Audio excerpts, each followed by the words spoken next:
la petite pension de la Riviera où je me trouvais 10 ans avant la guerre, avait éclaté à notre table une violente discussion. Madame Henriette, la femme d'un des clients, s'était enfuie avec un jeune Français qu'elle connaissait à peine.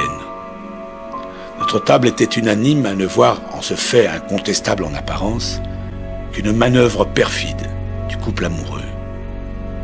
Seule, l'Écossaise, Mrs. C semblait témoigner une sympathie toute particulière à cette créature sans moralité. J'avais 40 ans lorsque mon mari mourut subitement. Il avait rapporté de ses années passées sous les tropiques une maladie du foie. Je le perdis au bout de 2 atroces semaines. Mon fils aîné avait déjà commencé sa carrière, le plus jeune était au collège. Ainsi, du jour au lendemain, j'étais devenue complètement seule. Et cette solitude était pour moi, habituée à une communauté affectueuse, un tourment terrible. Il me paraissait impossible de rester un jour de plus dans la maison déserte, dont chaque objet me rappelait la perte tragique de mon mari bien-aimé. Aussi, je résolus de voyager beaucoup pendant les années à venir.